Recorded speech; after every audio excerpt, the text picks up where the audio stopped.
এই বৃহত্তৰ জুৰীয়া এলেকাৰ যিটো জ্বলন্ত সমস্যা ক'বলৈ গ'লে ভুল নহ'ব বিদ্যুৎ বিভাগ আৰু এই বিদ্যুৎ বিভাগৰ বিৰুদ্ধে আমি ৰূপহী ৰাজচক্ৰ কাৰ্যালয়ৰ জৰিয়তে আমি অসমৰ মাননীয় মুখ্যমন্ত্ৰী ডাঙৰীয়া আৰু বিদ্যুৎ বিভাগৰ যিজন মন্ত্ৰী আৰু জিলা আয়ুক্ত মহোদয়ক আমি স্মাৰকপত্ৰ দাখিল কৰিছোঁ।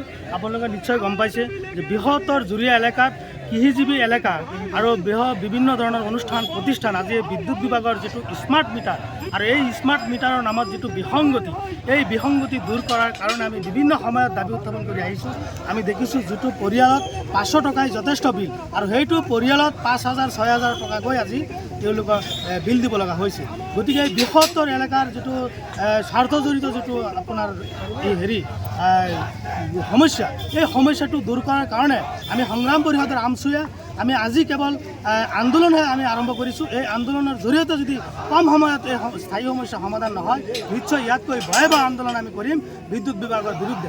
আৰু যিটো এলেকাত আমি দেখিছোঁ প্ৰায় এলেকাত লোডশ্বেডিঙৰ নামত বাৰে বাৰে বিদ্যুৎ কৰ্তন, তাৰ উপৰিও আমি দেখিছোঁ য'ত 100-150 গ্ৰাহকৰ এগেইনষ্টে এটা ট্ৰেন্সমিটাৰ দিব লাগে, তাত আমি দেখিছোঁ 400-500 মান গ্ৰাহক আছে, মাত্ৰ এটা ট্ৰেন্সমিটাৰ দিছে। আৰু যাৰ ফলত আজি মানুহে ঘৰত ফেন নচলাব লগা হৈছে, আজি ফেন নুঘূৰা হৈছে, ভল্টেজ নাই, একেবাৰে নাই। আৰু মানুহে কেৱল মিটাৰত কাৰেণ্টটো দেখুৱাইছে, কিন্তু ঘৰত গ'লে কাৰেণ্ট নাই। এনেকুৱা যিটো বিসংগতি, এই বিসংগতিৰ বিৰুদ্ধে আমি আজি ওলাই আহিব লগা ৰাইজৰ সহযোগত আমি ওলাই আহিছোঁ। আৰু আজি আমি কেৱল সকিয়নি দিছোঁ।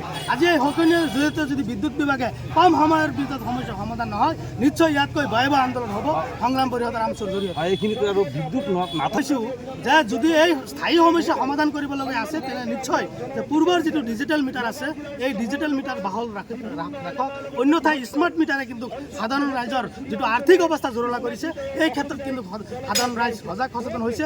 ইয়াৰ বিপৰীতে চাব, এই কম সময়ত যদি সমস্যা সমাধান নহয়, নিশ্চয় ৰাইজে ডাইৰেক্ট এইটো নিজে খুলি কাৰেণ্টত ডাইৰেক্ট লগাই দিব। পিছত কিন্তু ইয়াত যদি কিবা পৰিস্থিতি বেয়া হয়, ইয়াত কিন্তু সাধাৰণ ৰাইজক দোষাৰোপ কৰি নহ'ব, ইয়াৰ জগৰীয়া হ'ব বিদ্যুৎ বিভাগ। সদৌ অসম সংখ্যালঘু ছাত্ৰ ইউনিয়ন আমচু নগাঁও জিলা সমিতি, অসম সংখ্যালঘু সংগ্ৰাম পৰিষদ নগাঁও জিলা সমিতি তথা বৃহত্তৰ অঞ্চলৰ সচেতন ৰাইজৰ সহযোগত আজি স্মাৰ্ট মিটাৰৰ নামত গ্ৰাহকসকলক, বিদ্যুৎ গ্ৰাহকসকলক যি হাৰাশাস্তি দি থকা হৈছে, তাৰ বিৰুদ্ধে আজি প্ৰতিবাদ সাব্যস্ত কৰা হৈছে। আজি ৰূপহী ৰাজচক্ৰ বিহাৰৰ জৰিয়তে অসমৰ মাননীয় মুখ্যমন্ত্ৰী ডক্টৰ হিমন্ত বিশ্ব শৰ্মা ডাঙৰীয়া, অসমৰ শক্তিমন্ত্ৰী নন্দিতা গাঁৱলীয়া ডাঙৰীয়ানী আৰু নগাঁও জিলা আয়ুক্তগৰাকীলৈ আমি স্মাৰকপত্ৰৰ জৰিয়তে আমাৰ দাবীসমূহ উল্লেখ কৰি স্মাৰকপত্ৰ প্ৰেৰণ কৰিছোঁ। আজি চাওক, এই বৃহত্তৰ অঞ্চলত স্মাৰ্ট মিটাৰৰ নামত এটা সাংঘাতিক বেমেজালি সৃষ্টি হৈছে।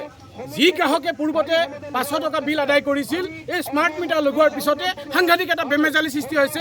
সেই গ্ৰাহকে 5,000 টকা বিল আদায় কৰিবলগীয়া হৈছে, সেই গ্ৰাহকে 10,000 টকা বিল আদায় কৰিবলগীয়া হৈছে, বা এনেকুৱা বিভিন্ন ধৰণৰ অসুবিধা আমি দেখা পাইছোঁ। আজি বিদ্যুৎ গ্ৰাহকসকলে জ্বলা কলা খাইছে।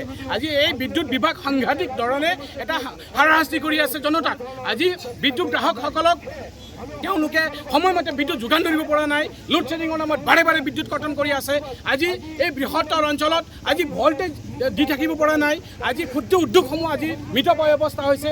বিদ্যালয়সমূহত ছাত্ৰ ছাত্ৰীসকলে ডিজিটেল ক্লাছৰুম নামতহে চৰকাৰে প্ৰদান কৰিছে, কিন্তু য'ত বিদ্যুতেই যোগান ধৰিব নোৱাৰে, তাত ডিজিটেল ক্লাছৰুম কেনেকৈ চলা সম্ভৱ, তথা ইত্যাদি সমস্যাসমূহ আছে।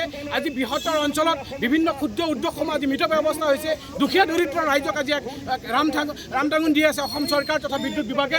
আজি নন্দিতা গাঁৱলীয়া ডাঙৰীয়ানী শক্তিমন্ত্ৰী, আজি তেখেত বিফল হৈছে। আমি এই কাৰ্যসূচীৰ জৰিয়তে আমি সকীয়াই দিছোঁ, অতি শীঘ্ৰে এই বৃহত্তৰ অঞ্চলৰ বিদ্যুতৰ সমস্যাসমূহ দূৰ কৰক। স্মাৰ্ট মিটাৰৰ জৰিয়তে আপোনালোকে অত্যাধিক বিল আদায় কৰা বন্ধ কৰক। আপোনালোকে এই বৃহত্তৰ অঞ্চলত আপোনালোকে ভল্টেজ পুৰা মাত্ৰাত দিয়াৰ ব্যৱস্থা কৰক আৰু নিয়মিত বিদ্যুৎ যোগানৰ ব্যৱস্থা কৰক, অন্যথা